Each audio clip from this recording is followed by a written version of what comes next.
Hello everyone, a huge welcome to The Background Dancer. This is a Soulfest 2021 Virtual Art Festival special, and I have here three incredible people, Megan Schneider, Jacob Caldwell, and Elsie Mays Brown. First of all, just thank you for being here today at The Background Dancer. Thanks for having us. This is super cool. Yeah. I've never been on a podcast before, especially as a dancer. This is wild. Yeah, super exciting. All right. The basis of this episode is somewhat unusual for normal Background Dancer podcast episodes in the sense that we did a lucky draw and everybody had designated questions to answer. So just to give everybody a little basis, everyone here at this episode is involved with the art festival to some degree, to some extent. And today we're going to have very simple questions to tackle very complicated issues within the dance industry. And that is very much the premise of the Background Dancer podcast that aims to investigate all the different sectors about dance apart from the primary component, which is performing. So I'm very happy to have all of you here who have experienced multiple things across your lives and found a way to intertwine with dance at some point. And that was also very true for me. Jason Yup, as the host, I came into dance at the late age of 16, and I found my way into an international and professional full-time dance job. It's possible. It's always possible. You just have to find your place in the world. So to begin things, now we'll start with Megan, and then we'll go with Jacob, and then later Elsie. The first question I would like to ask everybody in the shortest way possible, the fastest, quickest way possible, walk us through your journey and how you arrived at dance. Oh, wow. Well, for me, I also relate to you, Jason, and kind of entered into dance a little bit later.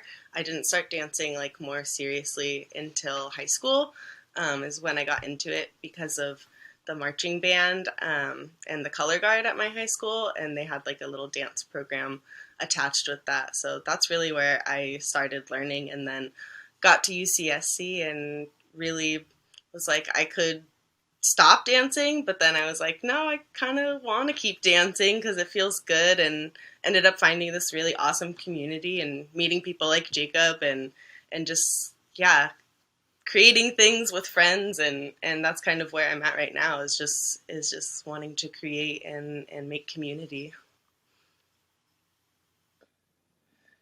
For myself, I actually stumbled into a dance room thinking it was a theatrical audition, and I saw everyone stretching in their leotards and, warming up and asking me what style I danced. And, I was saying I liked monologues. So it was quite an opportunity for me to audition for a dance crew, not being prepared for that situation. And that really kind of catapulted me into the world of dance up at UC Santa Cruz here in California, which was, I don't know, it was quite the experience in the sense of finding a whole community of people to support me in my journey. And that's sort of how my journey has been all along. It's dance has found me and really come into my own pocket and my own hands. I moved down to LA after graduating and getting my bachelor's degree, and fortunately was able to find employment through Arthur Murray Dance Centers. But obviously, as everyone here has experienced, the pandemic has absolutely altered and shifted the world of dance. And so I decided to take on the journey with myself and start my own nonprofit during the pandemic. And yeah, it's been fun, and it's been adventurous, and it's been challenging, and I'm ready for the next step in our journey. Nice. Yeah, similarly to a lot of y'all, I didn't find dance later, but I think really like committed to like technique later in my journey. So I started dance when I was in elementary school. I was like that kid who was always like putting on like shows for people like who I'm sure didn't want to hear me sing or dance as like a 3-year-old, but were really encouraging. And so I started like ballet and tap when I was about 6, and did cheerleading throughout elementary school and middle school, and was involved in like community programs, and then really started to like get serious about technique more when I was in high school. And then after I graduated, I apprenticed for a little bit at like a local contemporary ballet, and was able to continue training and got some real like teaching experience under my belt. And then eventually went to university. I went to UNC Asheville, and they have a really small dance program. They actually don't even have a major. They just have a minor, but I was able to learn from some really incredible people there, and then after I graduated, just kept going. Performed with some companies that were in the Asheville area, going around the Southeast, and then unrelated to dance, moved to LA with my partner in January 2020. And yeah, it was an interesting first year in LA. Yeah, I got some dancing in before the pandemic really took hold, and was able to, meet a couple of people and take some classes. And then when the pandemic, really was underway and everything was shutting down, it was sort of an opportunity to reassess and really adapt to, that's what we do, is we just adapt. And so started up an online platform for teaching dance classes that aren't super technique heavy. Like, it's all about expression. It's all about like finding ways to continue to like have that outlet when we're going through this, really traumatic and hard time. So yeah, that's what I've been up to. Nice. Okay.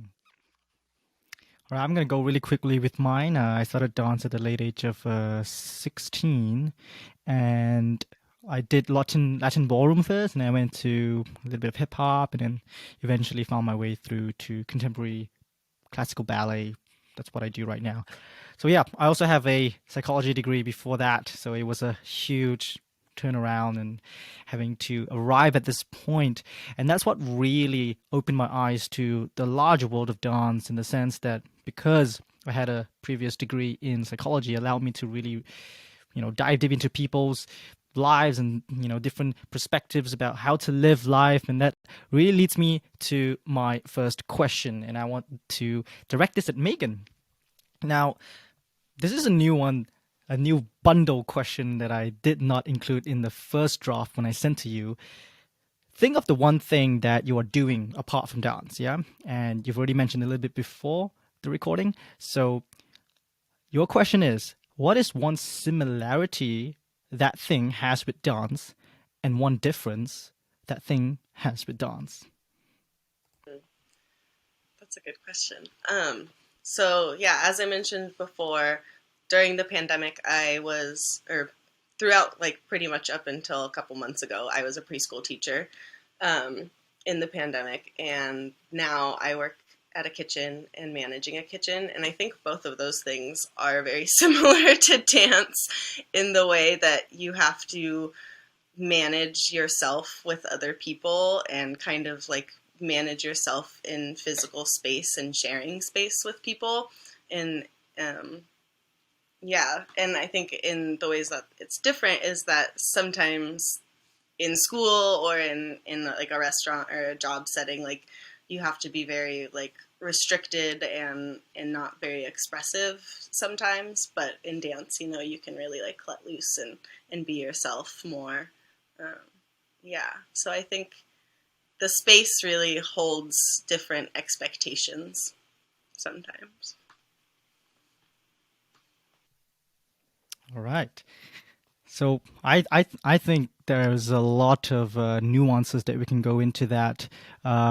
Can you also maybe add on to that with how do you wish to eventually find your way back into dance as a result of that journey with preschool?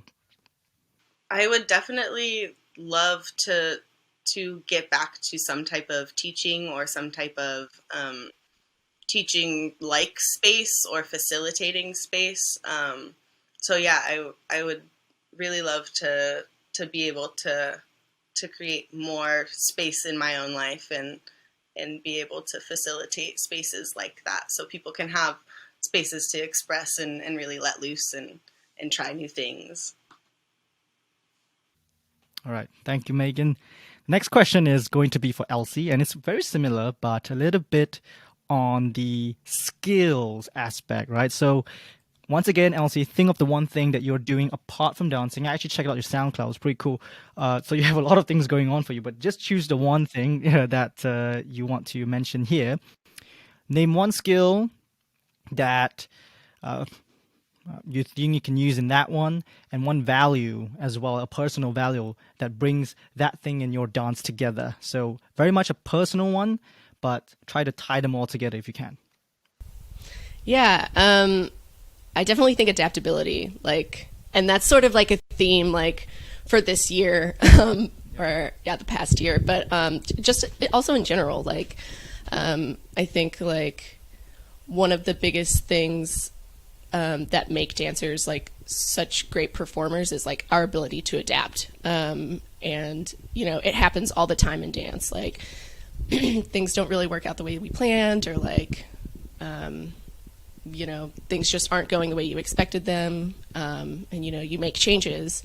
And you try them out, and sometimes they work and sometimes they don't. And either way, like if it works or it doesn't, like you know better for the next performance, or you know better for the next rehearsal. And it's kind of like the same with life. Like you kind of just get better at it, and yeah, you get better at it as you go, and you learn lessons along the way.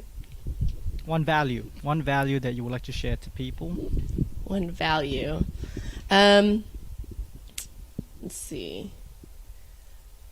I guess like trust the process. Like it goes along with adaptability. Like, you know, things, like I said, like sometimes they don't go the way that you expected. But just like taking lessons from the creative process, and like knowing that like eventually it's a journey, and like you'll get closer and closer to like where you're trying to get to as you go along. It's the same with like creating as it is with creating dances, with creating life. Like it's a process. I really love trust the process. I'm a huge basketball fan, and I watch the NBA a lot. And the Philadelphia 76ers has the trust the process thing with Joel Embiid and Ben Simmons. So really cool way to tie that in. Thank you for that, Elsie. The next question I would like to ask is for Jacob. And I think I've already asked you this at some point, but Jacob, what don't you like about the world of dance? So do not, yeah? What don't you like about the world of dance? Let's be completely honest here. I think, gosh, that's a great question. I think on a social level, dance is treated with a much different aspect of respect, and really in its own sense, it's in some ways it's accessible, in some ways it's not. I think culturally too, it's lost a lot of background here in America from my own biased standpoint and from my upbringing. I really did not grow up with dance. I never thought once through my teachings that I would be able to dance, and I'd be here today talking with all of you. And I guess I should say I wish there was more programming, more funding, more opportunity in the world. Is something that I absolutely dislike about the world of dance, which is harsh to say because I absolutely adore dance. Hmm. Hey, that's why we're here. That's why we're talking about all these. I'm going to contribute a little bit so from the antithesis of that, and it's why I love about the world of dance. Yeah, so the complete opposite. And I'm just going to give a real cop out answer here. The best thing about dance is that you don't have to speak about it. It's just pure shapes, colors, and movement. Sometimes you talk too much, and we don't listen enough. In dance, you have to listen, especially to the music. That is basically your guiding principle. And I think maybe apart from dance, I don't know, physical theater has similar processes, music as well, where you don't have to really speak. Yeah, you're always extending that expression to something else. So that's what I love about dance, and all these questions are going to be revolved around some of these ones already, right? So as you can already see the pattern that I'm going under, the next question I would like to direct to is, once again, let's go back to Jacob right now. Yeah, so I think I've also asked you this question before. Now, you've already mentioned many times that you have not been experiencing dance for as long a time as maybe you would have hoped, or a lot of the young kids who grew up, including myself, we've never had that opportunity. But what has been probably the biggest lesson so far that you have learned in this very short period of time? I think my biggest lesson is that, kind of to tack on the end of what Elsie was saying is, it's really entrusting in the process and making sure that, if you, as long as you stay authentic and true to who you are and what you desire, you will find that opportunity, which in America right now is quite lacking for the world of dance. And I have learned that I'm a completely different person with dance.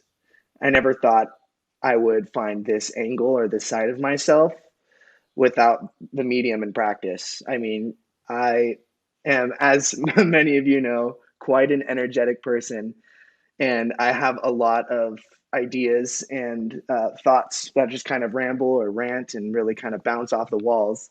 It is early in the morning, but I am definitely a high energy level person. And similar to how you've said before in the past, Jason, how the practice of dance has matched your experience in sports and athletics. That's one of the reasons why it was an easy transition and something you decided to go into. For myself, it was a medium at which my energy level matched. You're exercising the whole body, the mind, and it was a nice way to find my own flow state, so to speak. Finding a way that I felt incredibly comfortable in myself and as authentic to who I can be in a space when creating. Would you like to add on to that, Elsie? What has been the biggest lesson for you so far? Yeah, I mean, I just keep coming back to adaptability. That's really the thing. And I also think just like the sort of like social cues that you're able to pick up dancing with people. I think you learn a lot about people and about connecting with people, and I'm sure you can speak a lot to this as someone with a psychology background. It's we are born as artists. We are able to react to music, we're able to dance to music and create music before we're even able to walk and before we're even able to talk. And at some point, I guess some people lose sight of that. And I don't know. Sorry, it's all over the place. It's some people lose sight of that, and it's I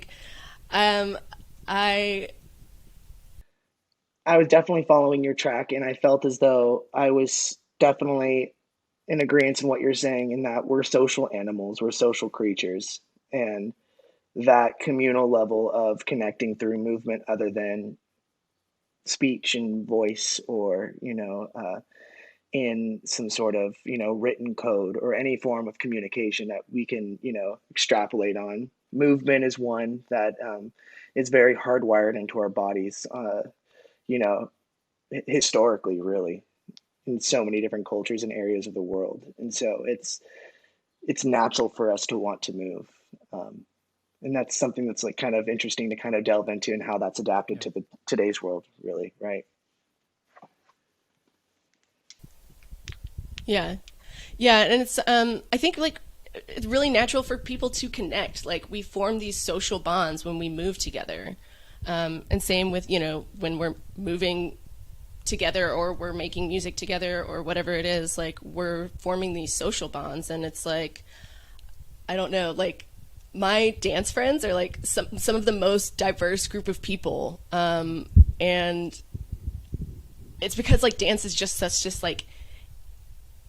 like infinite discipline. Like there's so many different kinds of dance, and like there's so many different ways that you can dance, like whether you're like doing it as a hobby, or you're doing it professionally, or you're doing it like ceremoniously. It's like, you know, there are all these different kinds of ways that people can dance, and so because of that, it attracts so many people, and so you get to meet a lot of interesting people, a lot of different kinds of people, and just like having that shared bond makes it really really easy to connect and make friends with people who you otherwise like maybe wouldn't have met, or wouldn't have, you know, have this like shared connection with.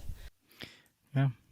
One of the things I always like to push with regards to this incredible question of whether dance, or let's say performing arts in general, should be incorporated a little bit more at the grassroots level of education is the fact that dance itself, let's say, to go to the most microcosmic of levels, can really displace a lot of different subjects that are quite redundant, because dance itself, and through all the things that you've just said, teaches people so many different values and skill sets that are not just about dance, right? The act of moving to a certain rhythm.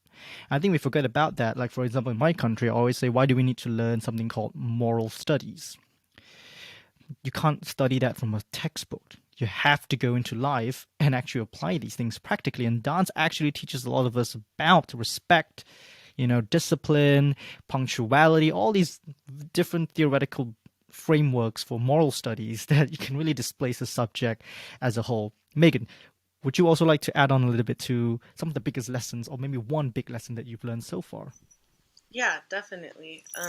Really connecting back to what everybody has kind of said, and just kind of like dance and like being able to not only listen to like yourself and your own body, but being able to like extend that and listen better to others, and then use that as a way to like really make honest and whole connections with people.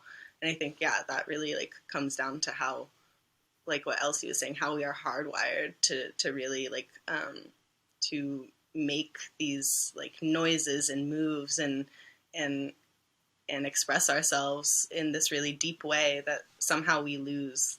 And I think it sometimes is because like a lot of the times when I say like, oh, like I'm a dancer, and like if someone, like I think that is like a big identity block for people sometimes, is the word dancer. And so like in that way, like I think that blocks people from thinking that they like can dance, when it's just like, if you're moving and you're feeling good, like that's what dance is all about, and like that's what dance is. So yeah, I think getting back to that and being able to share that with more people is something that like is very valuable.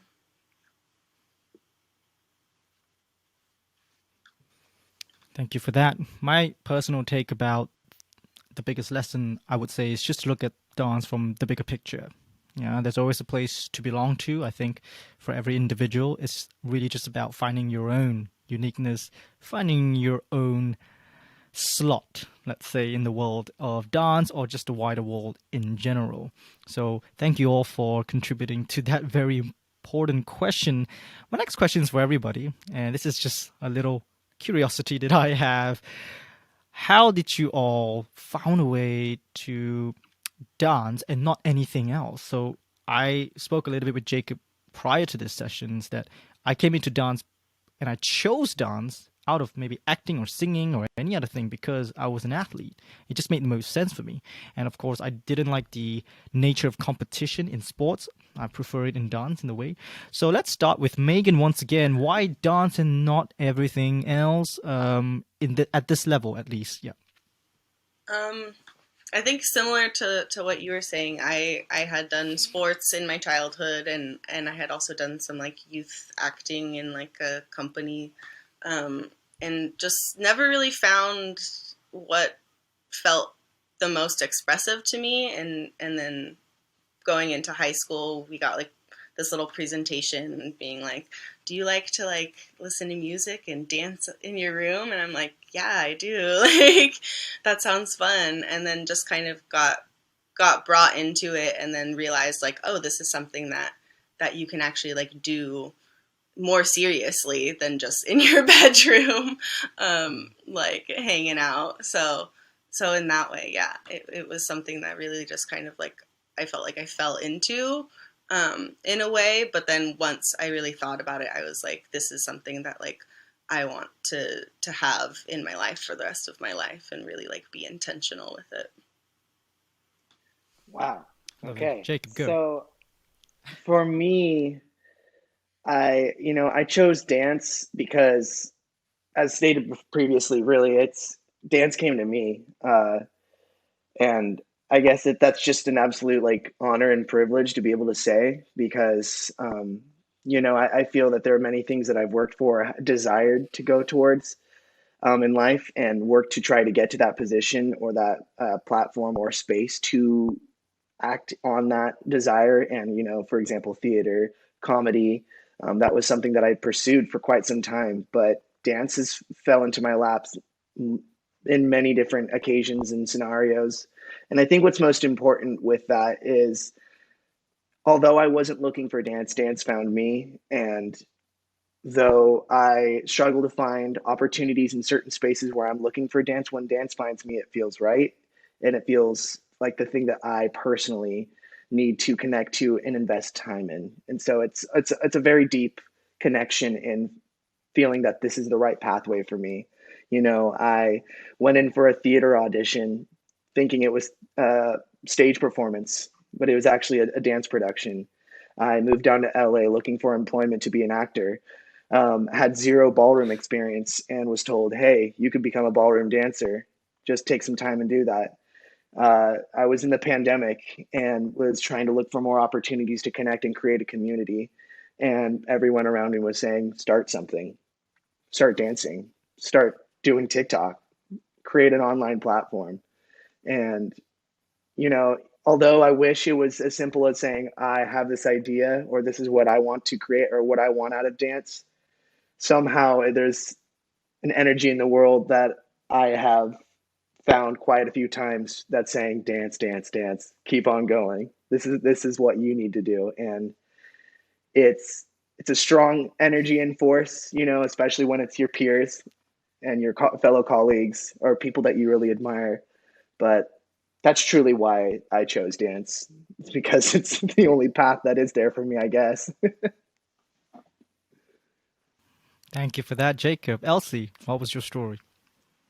No, Yeah, so yeah, like I mentioned kind of earlier, I found dance. Well, like we're born dancers, and it's kind of just like our natural state of being. Like I was dancing and singing around the house and like putting on shows for like my family and friends, and they were kind of like, oh, she's at it again. Like, was just always this like really high energy, like physically and mentally, like very high energy person. And so like just performing was always something that I was like, yeah, I'm like into this, put me on a stage. And like my adrenaline is just like, I gotta have more of it. And then, tried dance out, did like cheerleading, which is also like super high energy, but I think has like more of a different culture, like creatively. You're still like moving in sync with other people, but there's less freedom creatively to sort of like just move in different ways and like explore different facets of movement. It was kind of restricting in that way. And so that's ultimately why I returned to like more classical forms of dance training in high school.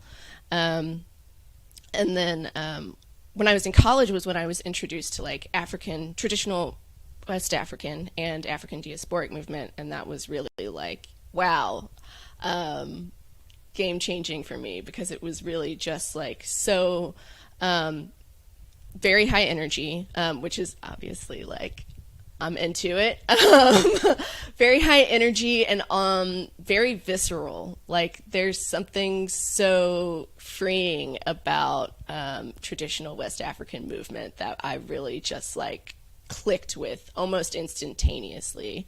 It's also the only dance form that I've studied where it's by default that you are dancing with live music.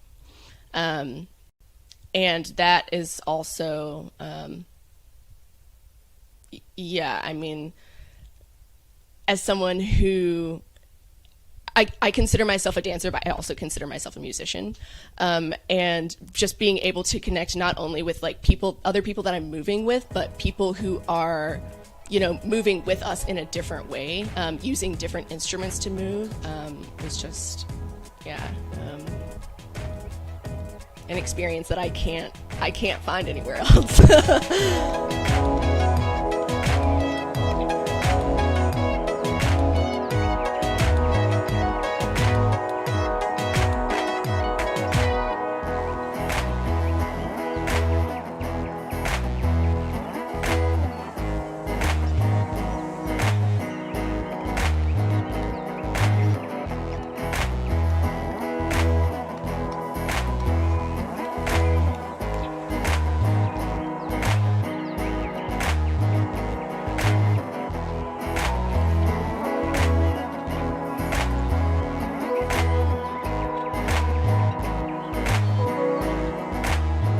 Let's shift gears a little bit right now, and I'm going to throw a little boomerang here, yeah, because I'm very interested in this question, and I'm hoping to get something out of it that could help myself, and that's why I ask people this question. Now, think of one personal struggle that you have with the industry right now, yeah, and it's a little bit different to the previous question of like, why don't I like dance? You cannot like dance for some reason, but this question is more about what you can resonate with within the industry that is a personal struggle. And then when you've thought of that particular thing, maybe also quickly brainstorm and just throw in something that you think might solve that issue. Yeah. So what is one personal struggle within the industry that you have, and what do you think you can do to help it out? So let's go to Jacob. I think when I consider that question, thinking about how the dance industry is, it's quite a wide industry in the sense that there are opportunities more offshore than there are here in America, from what I've at least seen and witnessed. And I guess what I want to start off with is what's missing and what's a struggle is a lack of arts education. I feel as though the arts are not as promoted or well funded here, and really there's a large cultural divide, even in certain counties or districts all across America. And so, creating a practice and movement for youth is quite a challenge. And I think as that kind of trickles up rather than trickling down, as we all know as a frame of reference, as a trickle up effect, I believe it really creates a space and environment that lacks an economic opportunity. Really, I feel as though if there's a larger access to education in the arts and practice and movement and performance, I believe that there will be uh, a larger push from the general public for creating more economic opportunity for those people who are growing up and wanting to be artists. As Meg mentioned earlier, I think it's so funny how the term dancer is so scary to people. When I tell people that I'm a dancer, it's a shocking thing. Someone of my own identity being a dancer, on a cultural level. But at the same time, when people look at me and say, "You're a dancer, so what are you doing? Did you make it? Are you actually are you okay?" It's almost like a barring question, making sure that everything's okay in my world, because it's almost like the elephant in the room. Everyone knows that it's a struggle to be an artist, here in America, but even on the outside, and constantly trying to figure out ways to, quote unquote, for lack of a better phrase, sell yourself and really be that in this world is quite challenging. And so, I feel like there is a lot of opportunity in the future for us to create an artistic revolution that really changes the world and how we perceive dance and how we approach it, not just on an individual level, but as a society and community. Megan, what are your thoughts on this? I assume that you're working with kids. most probably also broaden your perspective on what they are about to go through themselves if they ever choose to go into dance, which one of my most favorite mentors always said in Hong Kong, where I studied. His name is Dr. Joseph. He says, if you want to be successful in dance, just go find a rich partner. It's meant it as a joke, but It has truth to it. there's always a silver lining there. Yeah. Okay. So what are your thoughts? Yeah, I mean, really, it's going really all back to accessibility and just like there's not much in early education other than like if you have to go out and pay for it, and unfortunately dance classes, especially in America, are extremely expensive.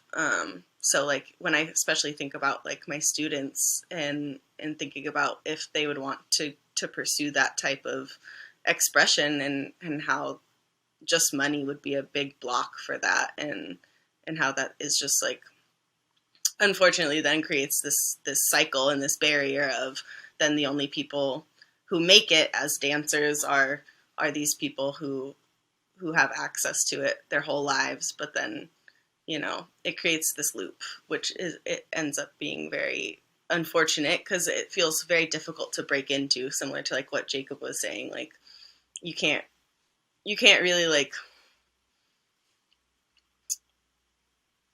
people get shocked when you say you're a dancer and they're like, oh, with what company, with like what kind of dance? Like they expect you to be able to like pull out your point shoes and show them a trick right then, or do a backflip right in front of them.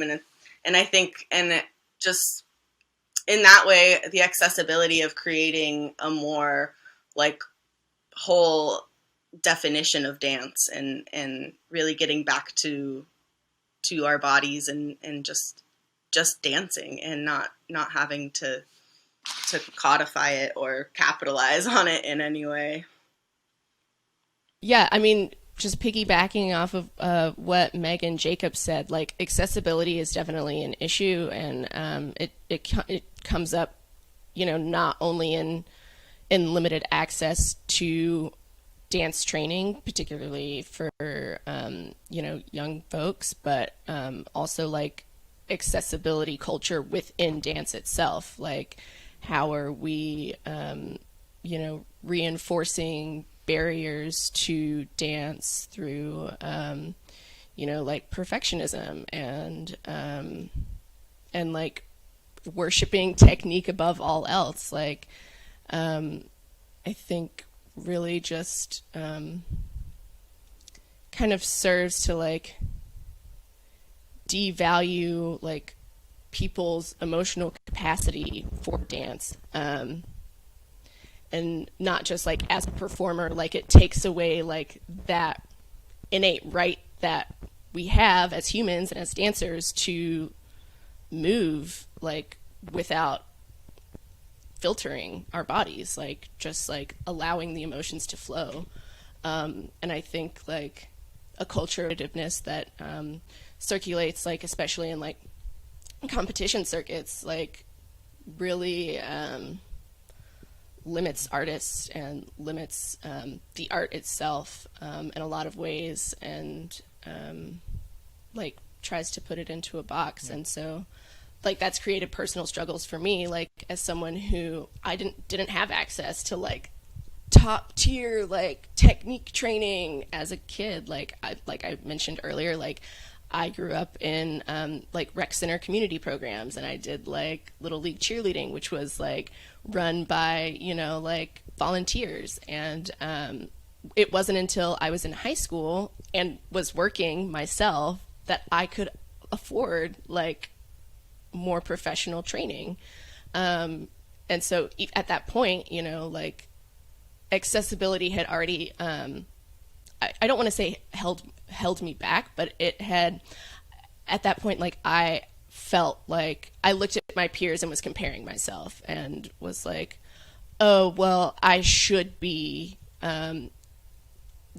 meeting these markers on technique, because that's kind of like what the messages I got from the culture. And, took me like a while to learn that there are, like, I have my own unique skill sets that, you know, are also valuable.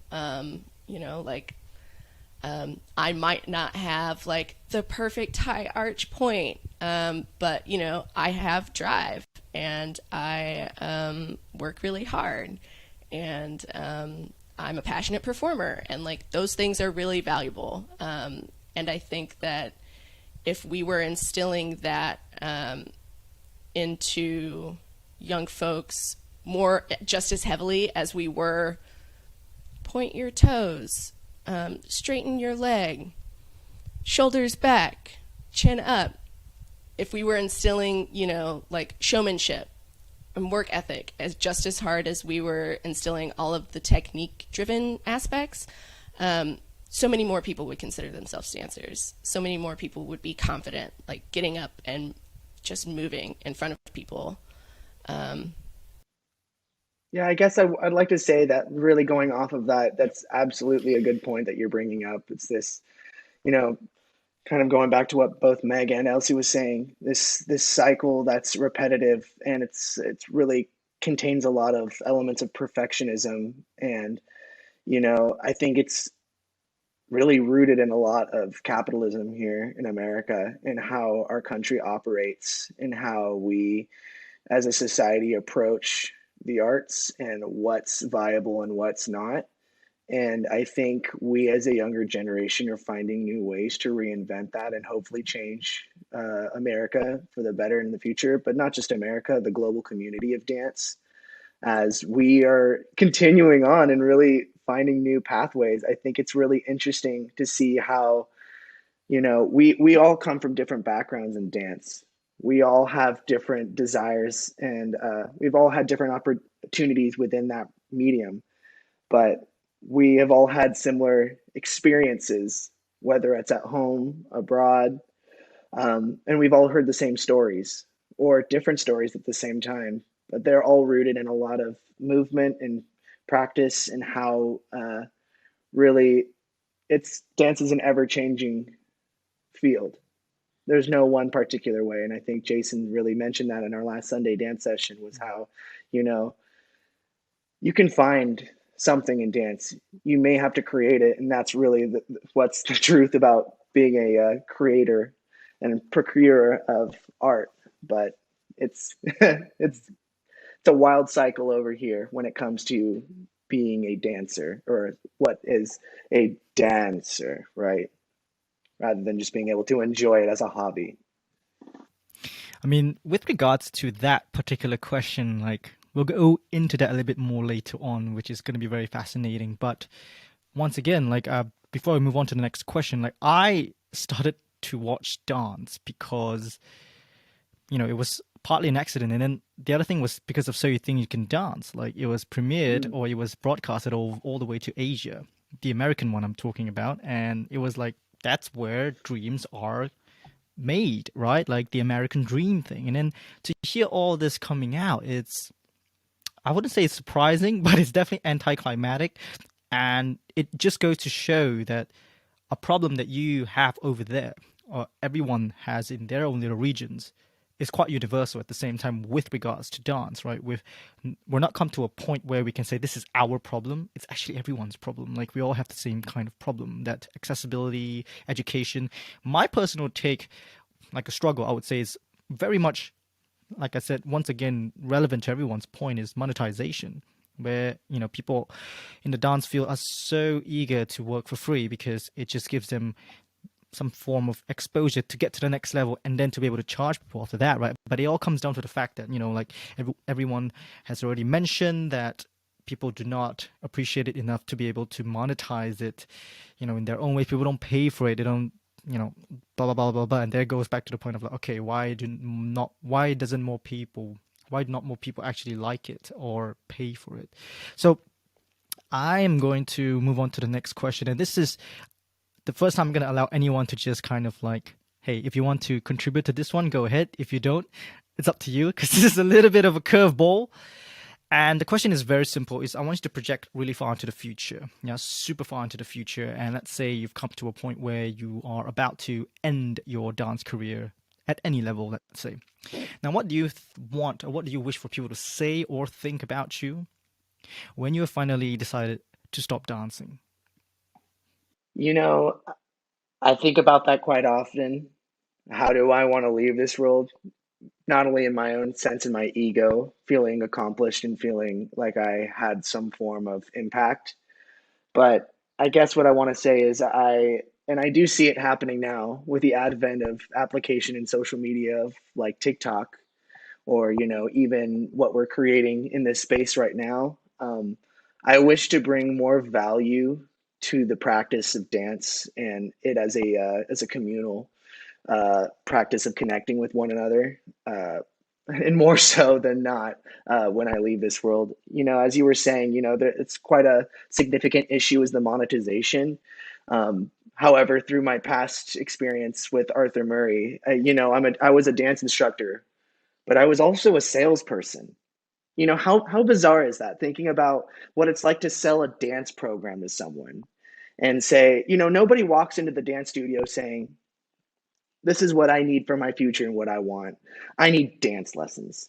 I had to sell it on people. I had to help them see the value of what's important about dance, right? You know, I would say about 90% of the students that I saw come into Arthur Murray weren't looking to dance because they wanted to perform or they wanted to practice or they just loved dance. About 90% of all the students that I saw wanted something emotional out of it. And this kind of ties back even further to what we were saying as social creatures that are hardwired to connect with each other, whether it's through voice, eye connection, so many different ways, physical, mental, emotional. But most students were coming in for therapeutic reasons, mending something within themselves or with a partner because it was partner dancing. And I think it's so interesting to see how people's perspective can change when having a small, subtle conversation about dance. I know that many people throughout the week can say, hey, did you hear that song you heard last week? How cool was that one song? I love that artist. I love that song. That's so cool, because the music industry has really taken off into a beast of its own sense in comparison to something like the dance industry. But what would it be like if we lived in a world where we say, hey, did you see that dance show the other week? Or did you see the choreography in that music video? Where that was more of the conversation. Did you see that movement practice? Did you hear about this new theory that just came out? How cool is that? I want to bring dance more into the conversation. I think it's incredibly important. And, it's really cheers to you, man, because you have this whole podcast that's dedicated to the practice and the conversation of dance, and you are adding more to the world. I think we've all had such a fruitful conversation today, even just thus far, of really what is there and what's to come, right? Well, I'm thinking Megan next because you like somatic movement therapy, and Jacob has already mentioned that people go there as a therapy. What do you think? Yeah. Yeah.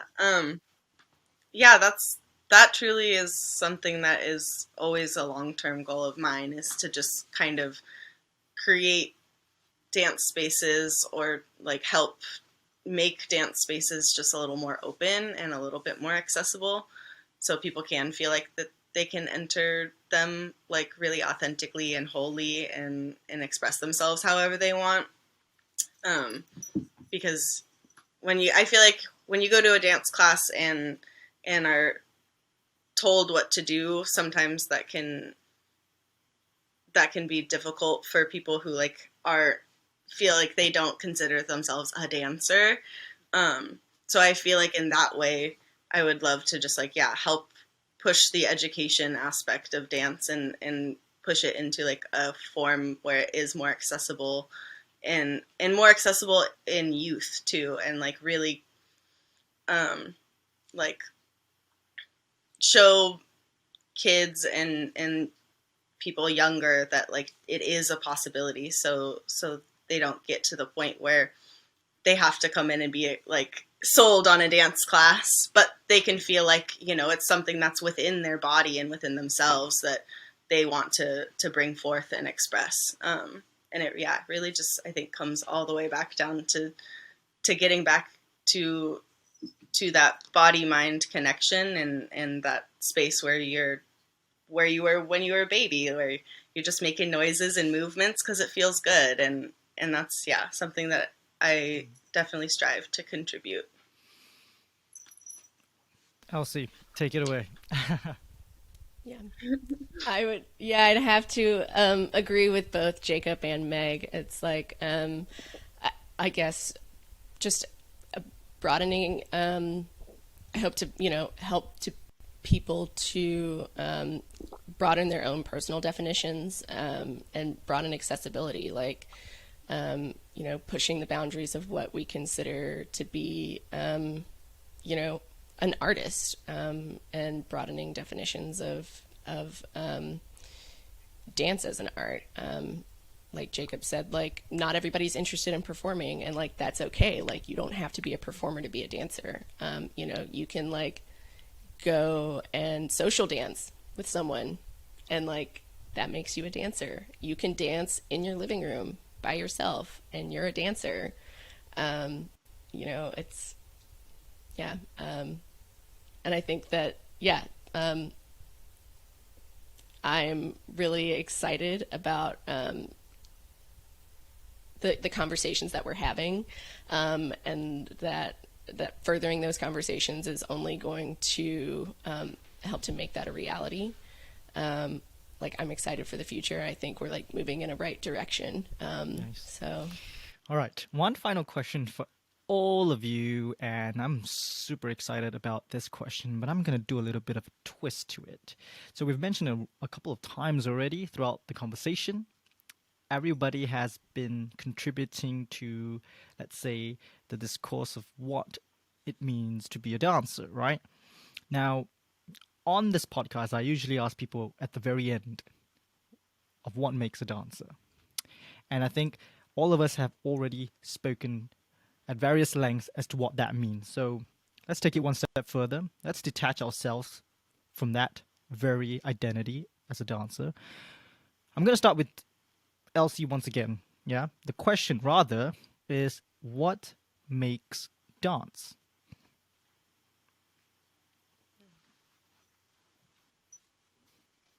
movement. I mean, like any movement that has emotion attached to it, like that's dance. I I don't think it has to be, technical. I don't think it inherently has to be to music. Like, you can find music in anything. You can like hear the ticking of a clock, and that's time passing, and you can say like tick tock tick tock, boom, I just danced. Like, you're moving your body expressively through time. You could be doing it alone. You could be doing it with people. You could be doing it to music. You can be making music with your body. It's all dance. Nice. Let's go with Meg now. Yeah. I feel like for me, and the way I consider dance is like, dance is connection. It's connection to yourself, to your mind and body, but also to others. I think dance is really about connection and connecting with other people. Jacob, I think I've asked you this before, but this is a completely different one. I asked you what a dancer was, right? But what makes dance for you? I'm going to get a little existential here. I absolutely believe that dance is existence. Dance is existence in its purest form. I one of the things that I love to think about is that when I first began dancing, for maybe about 2 to 3 years, I did not consider myself a dancer, but I was dancing in shows and doing things like that, right? I had moments where I felt like I could walk on stage and someone was like, do something, and I can just wiggle my body like in some sort of avant-garde fashion, and whether there's an audience, like an audience there or not, I feel as though within internally or externally, there's some sort of applause, like you moved with intention. And I one of the things I love to do, especially on any lesson, is connecting the world outside of what is socially known as dance and making everything else dance. I'd have people come in saying that there are dentists and they're kneeling over, leaning over a patient of theirs, and they're constantly at work and they need some sort of structure or movement practice or really therapy for their own body. And being able to connect dentistry to dance, or if I have someone who's into sports, right? It's a basketball player dribbling down the court. That's like choreographed movement, right? We've all had this discussion earlier, but really, when we're learning to walk, that's choreography. We're choreographing our feet to work in unison and really move together, and how we can really experience the world and experience its existence, from what I understand. But yeah, right. Yeah. I really, I've always loved these questions because regardless, there's always different answers and they always blow my mind. Oh, I love that. I love that. I think one of the best analogies I can think of with regards to this question is, I guess on my one of the previous episodes, Vincent Young from Singapore. The episode is episode 16, Somatic Sir Jones, and he said that we're all like planets, we're sort of always moving in this really beautiful sort of solar system, our little own galaxy, right? Like, and we're not necessarily revolving around the sun, we're revolving around suns. Everybody's its own sun and its own solar system, and always sort of constantly in motion. And that really brings me to this realization, also the overarching realization that dance is probably the only universal language, because we all moved before we could speak. And just inherently, body language has become an existential, a contribution to dance itself, because every single motion that we have been producing since we were born could somehow, in a way, be interpreted as archival for dance. And that's why a lot of therapists, a lot of artists lately I have also been quite interested to work with children, or to work with, to use the term of play rather than create, right? Like play itself, it's such a pristine concept of creating art. So that's really my take about dance. I have been brought up in this quite rigorous system as well, and going through all these academic processes, but have come to the realization that motion, if we make sense of it, could be considered dance, and I think it should be considered dance. So with that, I am so super excited to end the session. Thank you so much to everyone here, Megan Schneider, Jacob Caldwell, and Elsie Mays Brown. All of us will be involved at the Soulfest Art Festival. In fact, you'll be hearing this when everything has already been happening. So Right, pretty crazy. once again, thank you so much to Jacob, like as the artistic director of All House Dance Collective. Thanks for bringing all of us here together, and I hope all of you just go and visit the Background Dancer at backgrounddancer.com. We have a lot of cool content there. So thank you guys once again so much. Yeah, thank you, Jason. This has been a super cool opportunity.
corner in blue is my name in the corner. Picture,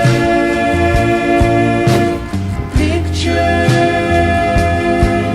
I've got it, I'm on it, you're in it.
Is this funny?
pieces and parts of myself floating through the air and time and space, and maybe floating on a cloud somewhere.